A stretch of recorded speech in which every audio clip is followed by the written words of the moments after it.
Hello and welcome to JK civil services.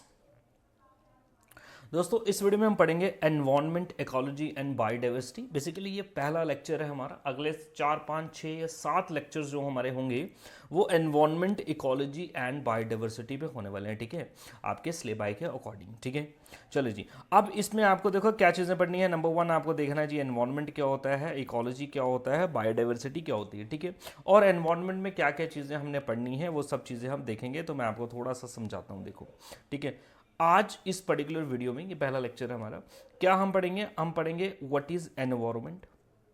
Environment क्या होता है, ठीक है।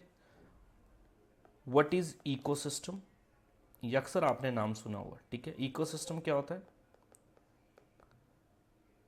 इकोलॉजी ये क्या होती है, और कंपोनेंट्स ऑफ इकोसिस्टम जो इंपॉर्टेंट चीज़ है, कंपोनेंट्स ऑफ इकोसिस्टम। ठीक है, तो हमारा जो कॉन्टेक्स्ट है वो ये रहेगा आज का इस वीडियो का। नाउ सबसे पहले हम बात करते हैं व्हाट इज एनवायरनमेंट। एनवायरनमेंट अगर मैं आपसे ही पूछूं कि भाई एनवायरनमेंट क्या होता है, तो आप ये मुझे जवाब दोगे जो बचपन से हम पढ़ते आए, सर एवरीथिंग विच सराउंड अस। ठीक है, कॉन्स्टिट्यूट आर एनवायरनमेंट। हर वो चीज़ जो हमारे इर्द गिर्द है, जिसने हमें घेर के रखा हुआ है, वो हमारे एनवायरनमेंट को कॉन्स्टिट्यूट करती है। यही आपका सवाल, मतलब आपका जो जवाब है ऑफ कोर्स यही होगा। ठीक है, ये बात भी बिल्कुल सही है। ठीक है, एवरीथिंग सराउंड अस कॉन्स्टिट्यूट और एनवायरनमेंट का मतलब ये है कि हर चीज़ जो हमें आसपास है, और वो चीज़ें क्या है, वो दो ही चीज़ें हैं, या तो वो लिविंग चीज़ें हैं या तो वो नॉन लिविंग चीज़ें हैं। वेरी सिंपल भाई, या तो लिविंग चीज़ें। आपके आसपास क्या है भाई? आपके आसपास लैंड है, ठीक है, आपके आसपास वाटर है, आपके आसपास एयर है, आपके आसपास सॉइल है, आपके आसपास, ठीक है, देन वेजिटेशन है, देन आपके पास प्लांट्स है इर्द गिर्द। आप देखते हैं डिफरेंट एनिमल्स हैं आपके आसपास। आप देखेंगे रेनफॉल है आपके आसपास, देखेंगे आपका सनलाइट है। ठीक है, तो इनमें दो ही क्लासिफिकेशन हो सकती है, या तो इनमें जान है या तो इनमें जान नहीं है। ठीक है, तो ये हो गया जी आपका लिविंग थिंग्स, ये होगी आपकी non living things. The some total of all the living and non living things makes the environment. Very simple भाई, सम टोटल, टोटल मिला देना एनवायरमेंट और आप livings and non living beings को, तो आपका एनवायरमेंट बनता है। बड़ी सिंपल सी बात है, इसमें कुछ ना ही यहाँ से आपको सवाल पूछा जाएगा, सिंपल बात है। ठीक है, environment is sum total, environment is sum total of all living and non-living, all living and non living beings. तो ये है एनवायरनमेंट। ठीक है जी, एनवायरनमेंट की अगर आप कंपोनेंट्स की बात करें, हमेशा आपको ये तो पता ही है, तो बच्चे बच्चे को पता है कंपोनेंट्स। भाई एनवायरनमेंट में क्या क्या चीज़ें हैं, जो जो चीज़ों से मिलके चीज़ बनती है उसको कंपोनेंट्स बोलते हैं। ठीक है, तो एनवायरनमेंट के कंपोनेंट्स, दो कंपोनेंट्स हैं आपके, बोलेंगे बायोटिक कंपोनेंट्स और बोलेंगे अबायोटिक कंपोनेंट्स। ये मैंने आपको ऊपर बताया अभी। बायोटिक कंपोनेंट जिनमें जान है, अबायोटिक कंपोनेंट जिनमें जान नहीं है। तो non living, land, water, air non living है भाई, और बाकी चीज़ों में जान है। और आप देखेंगे बायोटिक कहीं ना कहीं अबायोटिक पे डिपेंडेंट है, अबायोटिक भी बायोटिक पे डिपेंडेंट है। तो एक दूसरे पे इंटरडिपेंडेंट है, इंटरकनेक्टेड है, इंटरेक्शंस इनमें होती है। एनवायरनमेंट पे यही पढ़ना है। ठीक है, अगला हमारा एक टॉपिक ये भी पढ़ना है, इंटरेक्शंस इन एनवायरनमेंट। ठीक है, चलो जी, अब देखते हैं हमारी स्लाइड्स की मदद से, स्लाइड्स हमारी क्या बोलती हैं एनवायरनमेंट के बारे में। चलो जी, environment meaning. Environment can be defined as sum total of all the living and non living elements. ठीक है, सम टोटल है, and their effects that influence human life. ठीक है, एक दूसरे पे डिपेंडेंट होते हैं, तो एक दूसरे को इन्फ्लुएंस करते हैं, और उसका इफेक्ट इंसान पे होता है। भाई नहीं होगा, फॉर एग्जाम्पल आप नॉन लिविंग थिंग्स पे डिपेंडेंट हो, आप ज़मीन पे डिपेंडेंट हो, घर कहाँ बनाओगे, खेती कहाँ करोगे। तो जब आप इसके ऊपर डिपेंडेंट हो, जब इंटरेक्शन होती है, तो जब आप इसको इन्फ्लुएंस करते हो, तो आपके ऊपर इफेक्ट नहीं पड़ता है? बिल्कुल पड़ता है जी। पहाड़ काट दिए, लैंडस्लाइड्स हो रही कि नहीं हो रही, फ्लड्स आ रहे कि नहीं आ रहे, बिल्कुल आ रहे हैं जी। ग्लोबल वार्मिंग कर ली, टेम्परेचर बढ़ रहा है कि नहीं बढ़ रहा है, बढ़ रहा है, तो इफेक्ट ही तो है। ये क्या है, हमारा एनवायरनमेंट है, ये हमारा एनवायरनमेंट है। ठीक है जी, बोल रहा है जी लिविंग और बायोटिक एलिमेंट्स जिसमें देखेंगे तो एनिमल है, प्लांट है, फॉरेस्ट है, फिशरीज है, बर्ड्स है। नॉन लिविंग थिंग्स में आपको पता है वाटर है, लैंड है, सनलाइट है, रॉक्स है, एयर है, सिंपल सी बात है। नाउ अगला components of environment, very simple, biotic component and abiotic component, ये भी आपको पता है। इनसे ज़्यादा इंपॉर्टेंट है स्फीयर्स ऑफ एनवायरनमेंट। एनवायरनमेंट के स्फीयर्स, एनवायरनमेंट में क्या क्या चीज़ें, मेन इंपॉर्टेंट चीज़ें आपको क्या देखने को मिलते हैं, क्या क्या जोन्स देखने को मिलते हैं, थोड़ा सा अब इस पे ध्यान दें। देखो एनवायरनमेंट मेनली इन तीन चीज़ों से मिलके बन रहा है आपका land, water and soil. Land water and air. तो आपका पहला जो स्फीयर है वो है लिथोस्फीयर। वो क्या है, लिथोस्फीयर। लिथोस्फीयर का मतलब क्या होता है, लैंड। लिथोस्फीयर का मतलब क्या है, लैंड। भाई जितनी ज़मीन है ना, सारे के सारे लिथोस्फीयर है। ज्योग्राफी में लिथोस्फीयर कुछ और है, उसको छोड़ दें। अभी के लिए आप ये समझ लें जितने ज़मीनी भाग है वो सारा का सारा लिथोस्फीयर है। सर क्या पहाड़ लिथोस्फीयर है, बिल्कुल लिथोस्फीयर है। अच्छा सर जो प्लेन एरियाज़ है पंजाब हरियाणा वाले वो भी लिथोस्फीयर है, बिल्कुल लिथोस्फीयर है। सर क्या प्लेट्यू लिथोस्फीयर है, बिल्कुल लिथोस्फीयर। क्या सर समंदर के नीचे वाली जो तला है उसका बॉटम है वो भी तो सॉलिड स्ट्रक्चर ही है, वो भी तो ज़मीनी है, वो भी लिथोस्फीयर है, वो भी लिथोस्फीयर है। ठीक है, ऑल दिस सॉलिड आप देखेंगे क्रस्ट जो है हमारी वो लिथोस्फीयर है, चाहे वो लैंड है, चाहे वो प्लेट्यू है, चाहे वो कोस्टल प्लेन्स है, कुछ भी है। दूसरा है हमारे पास हाइड्रोस्फीयर। हाइड्रो का मतलब ही आपको पता है, हाइड्रोस्फीयर। हाइड्रो का मतलब क्या हो गया, वाटर। भाई हमारे धरती के ऊपर जितना भी पानी है, वेदर ये पानी ओशन में है, ये पानी आपका अंडरग्राउंड है, वेदर ये आपका पानी स्ट्रीम्स में है, ये नदियों में है, ये नालियों में है, इवन की जो वेपर्स में है। हमारे एनवायरनमेंट में भी आप देखते हैं एटमॉस्फेयर में कुछ पानी वेपर्स भाप बन के उड़ रहे हैं, बादल वेपर्स तो हैं। तो ये भी आपका हाइड्रोस्फीयर का ही पार्ट है। ठीक है, तो पहला हो गया लिथोस्फीयर, दूसरा हो गया हाइड्रोस्फीयर, तीसरा हो जाएगा आपका एटमॉस्फेयर। तीसरा हो जाएगा आपका एटमॉस्फेयर। ठीक है जी, एटमॉस्फेयर का मतलब क्या है जी, गैसेस। हमारी धरती को एक गैसेस के कंबल ने घेर के रखा है, ब्लैंकेट ऑफ गैसेस। ठीक है, उसको हम क्या बोलते हैं, एटमॉस्फेयर बोलते हैं। और एटमॉस्फेयर में आप देखेंगे सबसे अबेंडेंट गैस, सबसे ज़्यादा पाई जाने वाली गैस क्या है, लगभग आप देखेंगे 78 to 80% वो गैस जो है वो नाइट्रोजन है। वेरी इंपॉर्टेंट पॉइंट, यहाँ से आपको एक एमसीक्यू भी पूछा जा सकता है। Which of the following gas is most abundant in earth's atmosphere, तो वो क्या है आपका नाइट्रोजन है। ठीक है, एटमॉस्फेयर अभी और थोड़ा सा पढ़ाऊंगा एटमॉस्फेयर के बाद। ठीक है जी, लिथोस्फेयर, हाइड्रोस्फेयर, एटमॉस्फेयर, ये तीन इंपॉर्टेंट चीज़ें हैं। नाउ आगे आप देखेंगे एक और वर्ड होता है, इसे हम बोलते हैं बायोस्फेयर। बायोस्फीयर, शाबाश, आपको पता है बायोस्फीयर क्या होता है। बायोस्फीयर देखो, बायो का सिंपल सा मतलब है, बायो का मतलब है लाइफ, बायो का मतलब है लाइफ। तो बायोस्फीयर वो जोन है जहां पे लाइफ पॉसिबल है। बायोस्फीयर वो जोन है जहां पे आपकी लाइफ पॉसिबल है। सर धरती के ऊपर लाइफ पॉसिबल है, बिल्कुल है। क्या बायोस्फीयर होगा, बिल्कुल बायोस्फीयर है। आप जम्मू एंड कश्मीर में रहते हैं, क्या ये बायोस्फीयर का पार्ट है, बिल्कुल बायोस्फीयर का पार्ट है।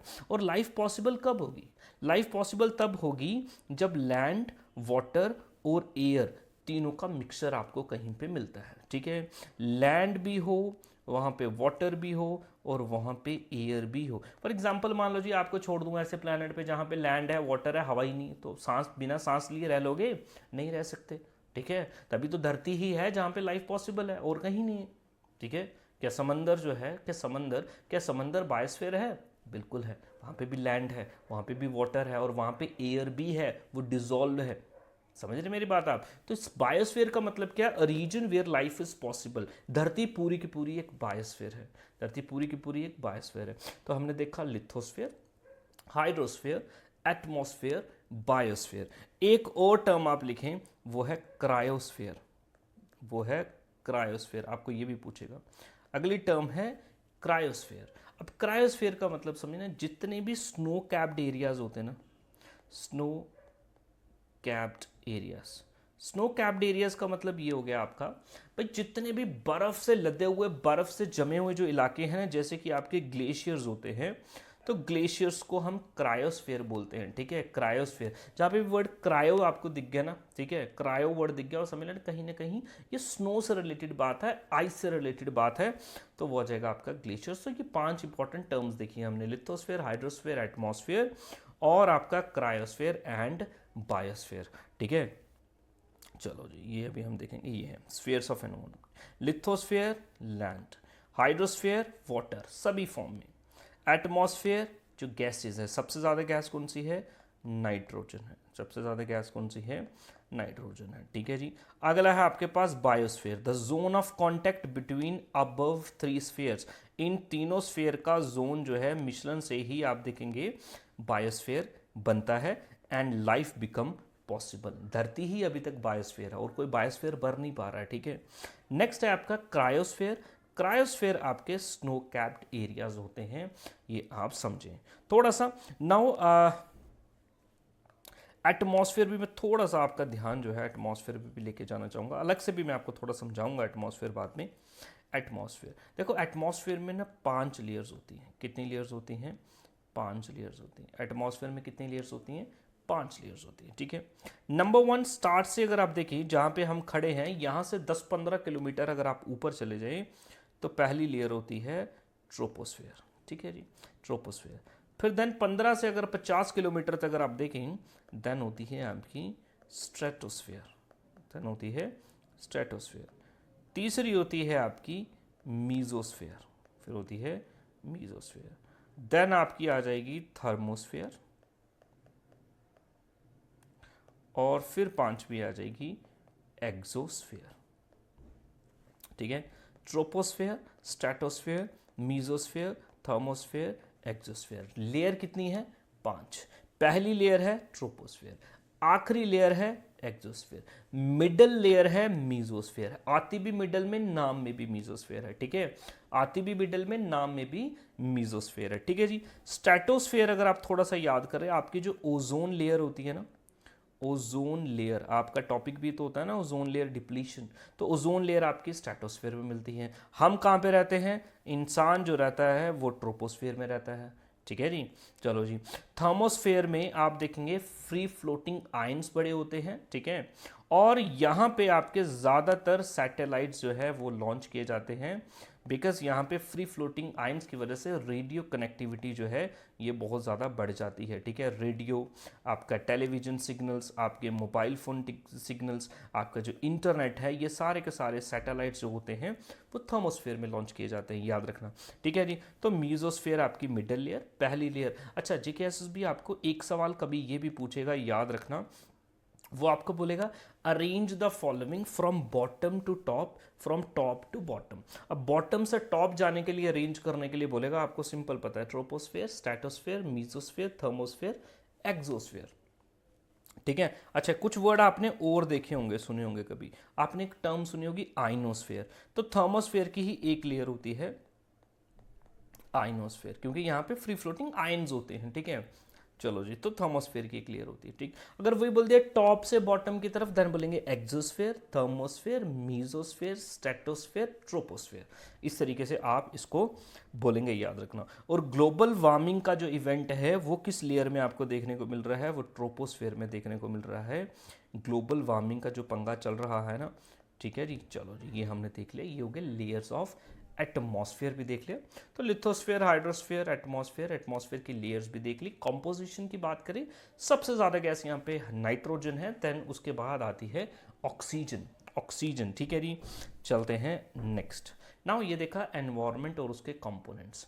अगली बात करते हैं इकोसिस्टम की, अगली बात करते हैं ecosystem. What is ecosystem, what is ecosystem, what is ecosystem, ठीक है। What is ecosystem. अब इकोसिस्टम समझे आप क्या होता है, ठीक है। देखो, इकोसिस्टम का वेरी सिंपल मतलब एक ऐसा जोन, एक ऐसा जोन, एक ऐसा इलाका जहां पे लिविंग और नॉन लिविंग बींग्स आपस में इंटरेक्शन करते हैं, वो एक इकोसिस्टम है, ठीक है। फॉर एग्जाम्पल हम जम्मू एंड कश्मीर में रहते हैं, जम्मू एंड कश्मीर, क्या जम्मू एंड कश्मीर में लिविंग थिंग्स हैं, लिविंग बींग्स हैं? आप बोलोगे सर है, हम तो हैं। क्या जम्मू एंड कश्मीर में नॉन लिविंग बींग्स हैं? आप बोलेंगे सर ये भी है। ठीक है, आप देखेंगे यहाँ पे लैंड भी है, वाटर भी है, एयर भी है, प्लांट्स भी हैं, एनिमल भी हैं। तो क्या इनकी आपस में इंटरेक्शन हो रही है? इंटरेक्शन का मतलब क्या, लेना देना कुछ है आपस में? बिल्कुल है भाई, बिल्कुल है। आप एटमॉस्फेयर पे डिपेंडेंट हो, एयर पे डिपेंडेंट हो, इनहेल क्या कर रहे हो? ऑक्सीजन। और आप एक्सेल कर रहे हो carbon dioxide. Carbon dioxide plants को चाहिए तो आप दे रहे हो, तो ऑक्सीजन चाहिए, देन वो प्लांट्स आपको दे रहा है। तो इंटरेक्शन नहीं हो रही है? बिल्कुल हो रही है। आप खाना खा रहे हो, खाना क्या खा रहे हो भाई? तुम प्लांट ही तो खा रहे हो। प्लांट ये तो नहीं है धूप में ऐसे खड़े हो गए, जादू की तरह एनर्जी मिल गई, तुम ऐसा तो नहीं हो रहा भाई। खा रहे हो ना किस चीज़ को, खा क्या रहे हो? वो भी तो लिविंग ही है। प्लांट खा रहे हो, गेहूं खा रहे हो, आटा चावल खा रहे हो, मैदा खा रहे हो, ब्रेड खा रहे हो, जूसेस पी रहे हो, वो किससे बन रहे हैं भाई? आपका फूड है ना। आप फॉर एग्जांपल के लिए मीट खा रहे हैं, फिश खा रहे हैं, एग्स खा रहे हैं, किससे आ रहा है? एनिमल से आ रहा है, प्लांट से आ रहा है। तो ये इंटरेक्शन ही तो है। एक ऐसा जोन जहां पे ये इंटरेक्शन हो रही है, इस जोन को, इस इलाके को बोलेंगे इकोसिस्टम। ये एक फंक्शनल यूनिट है। फंक्शनल यूनिट मतलब कुछ फंक्शन चल रहे हैं। Ecosystem is a functional unit, is a functional unit. भाई ये एक फंक्शनल यूनिट है जहां पे इंटरेक्शन हो रही है। और इंटरेक्शन देखो कौन कौन सी हो रही है। एक तो लिविंग बींग्स की लिविंग के साथ हो रही है, भाई हो रही है। आप एनिमल और प्लांट में इंटरेक्शन है कि नहीं? बिल्कुल है। हम मीट खा रहे हैं, चिकन खा रहे हैं, फिश खा रहे हैं, वो भी लिविंग है, हम भी लिविंग है। तो लिविंग और लिविंग के बीच में इंटरेक्शन भाई है। दूसरा लिविंग, लिविंग और नॉन लिविंग के बीच में भी इंटरेक्शन है। नॉन लिविंग के बीच में भी इंटरेक्शन है भाई। ज़मीन पे रह रहे हैं हम, पानी को पीते हैं, हवा को इनहेल एक्सेल करते हैं, तो वो तो नॉन लिविंग ही है। तो मतलब हमारा रिलेशन लिविंग के साथ भी है, नॉन लिविंग के साथ भी है। इस इंटरेक्शन को बोलते हैं इकोसिस्टम। क्या बोलते हैं? इकोसिस्टम। और जब आप इस इंटरेक्शन की स्टडी करते हो कि भाई किस किस तरीके के इंटरेक्शंस हैं, कौन कौन सा क्या क्या इम्पैक्ट पड़ता है, इस स्टडी को बोलते हैं ecology. In other words, ecology is the study of ecosystem. Study of, पहले आपको पता होना चाहिए ecosystem क्या है, then आपको ecology खुद ही समझ आ जाएगी। Ecosystem is a zone, ecosystem is a functional structural unit in which living and non-living beings are interacting with each other. And when we study these interactions, the subject matter of these interactions are or is called ecology. Simple. ठीक है जी। चलो जी अभी देखेंगे इधर। चलो, ecosystem क्या है? Ecosystem is a structural functional unit of biosphere. एक बड़े बायोस्फीयर का एक स्ट्रक्चरल फंक्शनल यूनिट है। क्या फंक्शन हो रहा है? बोल रहा है इसमें community of living beings and physical environment, जो आसपास का एनवायरनमेंट है, मतलब non living environment, both interacting, exchanging materials between them. इसमें प्लांट्स आएंगे, ट्रीज आएंगे, एनिमल्स आएंगे, फिश आएंगे, बर्ड्स आएंगे, माइक्रो ऑर्गेनिजम्स भी आएंगे, water, soil and the people. यानी कि लिविंग भी है, नॉन लिविंग थिंग्स भी इसी में आ रही हैं। क्या है आपका? Ecosystem. And most importantly components of ecosystem. Number one, एक पॉइंट आप समझ लीजिए, the component of ecosystem and environment are the same. अभी हमने एनवायरनमेंट के कंपोनेंट्स देखे, आपने बोला living components, non living components, same हूबहू सेम कंपोनेंट्स आपको देखने को मिलेंगे कहां पे? इकोसिस्टम में भी। इकोसिस्टम बड़े ध्यान से समझना, ये मेरी बात बड़े ध्यान से समझना, इसको एज इट इज आप अपनी कॉपी में बनाएंगे। ठीक है, चलो जी, ये लिखेंगे इकोसिस्टम, इकोसिस्टम। ठीक है जी, इकोसिस्टम्स कंपोनेंट्स, इकोसिस्टम्स कंपोनेंट्स। ठीक है जी, चलो जी, दो कंपोनेंट है, दो कंपोनेंट। नंबर वन है आपका बायोटिक कंपोनेंट, नंबर दो है आपका अबायोटिक कंपोनेंट। Very simple. चलो जी, हो गया। बायोटिक में जिनमें जान है, अबायोटिक जिनमें जान नहीं है। ठीक, यहां तक तो आपने पढ़ा। अब इसके बाद की कहानी आपको समझनी है बड़े ध्यान से। देखो, बायोटिक कंपोनेंट जो है, अबायोटिक कंपोनेंट में कई सारी चीज़ें हो सकती हैं। ठीक है, बायोटिक मतलब जिनमें जान है। ठीक है, नंबर वन। बायोटिक कंपोनेंट में आपका नंबर वन कैटेगरी होगा आपका प्रोड्यूसर्स, दूसरी कैटेगरी है आपकी consumers. Very simple, producers and consumers, दोनों ही जीवन है, इसमें दोनों में ही जिंदगी है, जान है दोनों में। लेकिन एक ऑर्गेनिज्म वो है जो अपना खाना खुद प्रोड्यूस कर रहा है, प्लांट्स। प्लांट्स अपना खाना खुद प्रोड्यूस करते हैं। कैसे? धूप में खड़े हो रहे, धूप में कार्बन डाइऑक्साइड मिल रही, चलो जी क्लोरोफिल यूज करके बना रहे हैं अपना खाना। एनिमल क्या कर रहा है? तुम्हें वो बोलूँ तुम्हें एनर्जी चाहिए काम करने के लिए, तुम एक काम करो, जाके धूप में खड़े हो जाओ और एनर्जी लो, जाके मिलेगी और ढह जाएगी। आपको क्या करना पड़ता है? किसी ना किसी चीज़ को खाना पड़ता है, अपनी बॉडी के अंदर ले जाना पड़ता है। ले जाना पड़ता है कि नहीं ले जाना पड़ता है? ठीक है, तो आप क्या करते हैं? कंज्यूम करते हैं चीज़ों को। ठीक है, एनिमल भी कंज्यूम करते हैं, हम भी तो एनिमल ही हैं। ठीक है, तो जो कंज्यूम करता है उसको बोलेंगे कंज्यूमर, जो खाना प्रोड्यूस करता है उसको बोलते हैं प्रोड्यूसर। प्रोड्यूसर की कैटेगरी में कौन आते हैं? प्लांट्स। और कंज्यूमर की कैटेगरी में कौन आता है? एनिमल्स। ठीक है जी। अबायोटिक तो आप छोड़ ही दो जी, अबायोटिक में आपका लैंड है, वाटर है, एयर है, सब कुछ है, इसको तो छोड़ दो, इसका मसला ही कोई नहीं, इसको तो पढ़ना ही नहीं है आपको। ठीक है, आपको इस बायोटिक कंपोनेंट पे ध्यान देते हैं। ठीक है जी। प्रोड्यूसर हो गया, कंज्यूमर। अगला ध्यान, प्रोड्यूसर समझ लगे, डिफरेंट तरीके के प्लांट छोटे से लेके बड़े तक होते हैं, छोड़ दे। आप अगला ध्यान दें कंज्यूमर्स के ऊपर। कंज्यूमर्स भी आगे कई तरीके के होते हैं, कंज्यूमर्स भी आगे कई तरीके के होते हैं। एक होता है आपका मैक्रो कंज्यूमर, दूसरा होता है आपका micro consumer. Macro consumer, micro consumer. Micro consumer समझना, माइक्रो कंज्यूमर्स वो कंज्यूमर्स होते हैं जो डेड ऑर्गेनिक मैटर को डीकम्पोज करते हैं। जब कोई चीज़ मर जाती है, सड़ जाती है, गल जाती है, डीकम्पोज होना स्टार्ट होती है, तो उसको कोई डीकम्पोज करता है। वो बैक्टीरियाज और फंजाई होती है, बैक्टीरियाज और फंजाई। तो ये क्या है? Micro consumers. ठीक है जी। दूसरी ओर होते हैं मैक्रो कंज्यूमर। मैक्रो कंज्यूमर मतलब हम हैं, जितने भी जानवर हैं वो सब मैक्रो कंज्यूमर हैं, जो हम क्या करते हैं? चीज़ों को अपनी बॉडी में लेके जाते हैं और उसको खाते हैं। माइक्रो कंज्यूमर जो है बॉडी में भी नहीं लेके जाते, ये चीज़ों को डीकम्पोज कर करके एनर्जी इनको मिलती है। मैक्रो कंज्यूमर चीज़ों को अपनी बॉडी के अंदर लेके जाते हैं। ठीक है जी। Macro and micro. माइक्रो में अगर आप देखेंगे तो इसमें लिखेंगे आप फंजाई, बैक्टीरियाज, फंजाई और बैक्टीरियाज। इन्हीं को हम डीकम्पोजर भी बोलते हैं, डीकम्पोजर, वेट, डीकम्पोजर बोलते हैं, सेप्रोट्रॉप्स बोलते हैं, ऑस्मोट्रॉप्स बोलते हैं, डेट्रीवोर्स बोलते हैं। डेट्रीवोर्स क्यों? बिकॉज ये डेट्रीटस पे फीड करते हैं। डेट्रीटस का मतलब डेड डिकेइंग मीटर। और ये सारे के सारे सवाल आपके ऑलरेडी आ चुके हैं पेपर में, सब इंस्पेक्टर पेपर में ये पूछा गया था जेकेपी का। ठीक है, तो आपको ये पूछेगा which of the following is osmotroph is आपका सेप्रोट्रॉप। ऑप्शन होगा फंजाई और बैक्टीरिया। ठीक है जी। या which of the following is the micro consumer, which of the following is macro consumer. What are the macro consumer and micro consumer, ये आपको पता होना चाहिए। Now macro consumer, macro consumer भी अपनी डाइटरी हैबिट पे कई तरीके के हो सकते हैं। ठीक है जी। ठीक है जी। फूड हैबिट्स पे एनर्जी इनको किस तरीके के फूड से मिलती है। ठीक है, इसमें आपने ये नाम सुना होगा, इसमें आपने नाम सुना होगा हर्बीवोर्स, हर्बीवोर्स। देन आपने सुना होगा कार्निवोर्स, और तीसरा आपने सुना होगा ओमनीवोर्स। ठीक है जी। सिंपल। जब कोई ऑर्गेनिज्म, जब कोई कंज्यूमर सिर्फ और सिर्फ प्लांट बेस्ड डाइट ही खाता है, गाय प्लांट बेस्ड घास खा रही है, पत्ते खा रही है, प्लांट बेस्ड डाइट खाता है, उसको बोलते हैं हर्बीवोर। जब कोई ऑर्गेनिज्म सिर्फ और सिर्फ मांस ही खाता है, फ्लैश ही खाता है, मीट ही खाता है, वो होता है कार्निवोर। फॉर एग्जांपल के लिए लॉयन, चीता, ये सारी चीज़ें, ये क्या खाता है?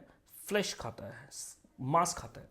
तीसरा होता है ओमनी। ओमनी का मतलब होता है सब जगह सब कुछ। ठीक है, और ये बोथ खाएगा। ठीक है, इसमें क्या आ जाएगा जी? आपका डॉग की एग्जाम्पल ले ले, आप ह्यूमन की एग्जाम्पल ले लें। तो आपको अगर पूछ ले कोई, बोलेगा man will fall under which of the following type of consumer, man किस में आएगा? आप बोलेंगे omnivore. Lion will fall under in which of the following category of consumer, आप बोलेंगे कार्निवोर। ठीक है, गाय किस में आएगा? तो हर्बीवोर। आपको सिंपल भी पूछ सकता है व्हाट आर कार्निवोर्स, आप बोलेंगे carnivores are those organism which feed on the flesh of other organism. ठीक है, तो ये आप देखेंगे macro and micro. Long story short दोबारा समझें। Consumer, consumer can be macro, consumer can be micro. Macro consumer, micro consumer. ठीक है जी। मैक्रो कंज्यूमर में हमने देखा कई कैटेगरी है। ठीक है जी, इसमें आएगा जी आपका हर्बीवोर, कार्निवोर एंड आपका ओमनीवोर। माइक्रो में हमने देखा जी ये फंजाई बैक्टीरिया चीज़ों को डिकम्पोज करके खाती हैं, इसलिए इसको डिकम्पोजर भी बोलते हैं, डेट्रीवोर्स भी बोलते हैं, ऑस्मोट्रॉप्स भी बोलते हैं। ये सारे के सारे नाम इसके हैं। नाउ अब हम स्लाइड की मदद से देखते हैं। ये देख लें आप, चलो कंपोनेंट ऑफ इकोसिस्टम। ये इकोसिस्टम बायोटिक अबायोटिक, अबायोटिक को तुम छोड़ दो भाई, हो गया अबायोटिक का, अबायोटिक से सवाल भी नहीं पूछेगा तुम्हें। बायोटिक समझे, पर biotic means living, it contains all the living components. ठीक है जी, चलो जी, अब ये डिफरेंट 3 पार्टों में इसको हमने रख दिया। प्रोड्यूसर्स, ठीक है जी, चलो जी, अब प्रोड्यूसर्स अपना खाना खुद प्रोड्यूस करते हैं, प्लांट्स करते हैं, ऑटोमेटिक न्यूट्रिशन मिलता है, इसलिए इनको ऑटोट्रॉप्स भी बोलते हैं। ये इंपॉर्टेंट पॉइंट भी याद करना है आपने, ठीक है। चलो जी, प्रोड्यूसर्स को, इन प्रोड्यूसर्स को ऑटोट्रॉप्स बोलते हैं। ऑटोट्रॉप्स मतलब खुद ब खुद न्यूट्रिशन मिलना। कंज्यूमर को हेट्रोट्रॉप्स बोलते हैं क्योंकि ये दूसरों पे डिपेंडेंट होते हैं। ठीक है, चलो जी, तो ये हो गया जी producer. They produce their own food. Producer basically include trees, use photosynthesis, energy इनको मिल जाती है, ऑटोट्रॉप्स बोलते हैं, सिंपल। ठीक है, अगला आएगा आपका कंज्यूमर। ठीक है, they cannot produce their own food, they are dependent on other organism for their food energy requirement। Animal human इस कैटेगरी में आते हैं, इनको हेट्रोट्रॉप्स भी बोलते हैं। चलो जी, ठीक है। अब कंज्यूमर को भी फर्दर क्लासिफाई करेंगे भाई, हमने बोल दिया macro consumer, micro consumer. Macro consumer जो है वो प्लांट्स एनिमल्स पे फीड करते हैं। Both are categorized on the basis of their food resources, और उनको हमने बोला कार्निवोर, हर्बीवोर, ओमनीवोर। कार्निवोर मतलब सिर्फ और सिर्फ खाएगा मांस, हर्बीवोर मतलब सिर्फ और सिर्फ खाएगा प्लांट्स, ओमनीवोर मतलब ये दोनों ही चीज़ें खाएगा, इंसान भी ओमनीवोर है। ठीक है, चलो जी आगे। Carnivore are those organism which consume flesh. Herbivore वो हैं जो खाते हैं प्लांट्स और उससे रिलेटेड प्रोडक्ट्स। ओमनीवोर जो हैं जो दोनों खाते हैं। अगला है आपका micro consumer. Micro consumer also called saprotrophs, decomposers, osmotrophs। They include bacteria, fungi। They obtain energy, nutrients by decomposing dead organic substances। इसी को detritus बोलते हैं। ठीक है जी, of plants and animals since they are feeding on detritus and they are also called detrivores। detrivores, simple. और ये था हमारा environment, spheres of environment, ecology. ये देखा यानी इकोसिस्टम फंक्शनल यूनिट है, इंटरेक्शंस होती हैं। ठीक है जी, इस इंटरेक्शन की स्टडी को इकोलॉजी बोलते हैं। कंपोनेंट देखें, 2 ही कंपोनेंट हो सकते हैं, या तो बायोटिक या अबायोटिक। अबायोटिक को छोड़ दो, बायोटिक को पकड़ लो। बायोटिक में भी आपके हो सकते हैं प्रोड्यूसर्स या कंज्यूमर्स। प्रोड्यूसर्स को छोड़ दो, कंज्यूमर्स को पकड़ लो। कंज्यूमर्स में भी हो सकते हैं micro consumer, macro consumer. Micro को छोड़ दो, मैक्रो को पकड़ो। मैक्रो भी आगे 3 कैटेगरी के हो सकता है, herbivore, carnivore, omnivore. These are the classification components of ecosystem. और इकोसिस्टम और एनवायरनमेंट के कंपोनेंट्स हूबहू बिल्कुल सेम होते हैं। नेक्स्ट वीडियो में हम देखेंगे क्लासिफिकेशन ऑफ इकोसिस्टम। ठीक है, desert ecosystem, grassland ecosystem, forest ecosystem, aquatic ecosystem, ये सब चीज़ें हम देखने वाले हैं नेक्स्ट वीडियो में। Till then, thank you very much, have a nice day.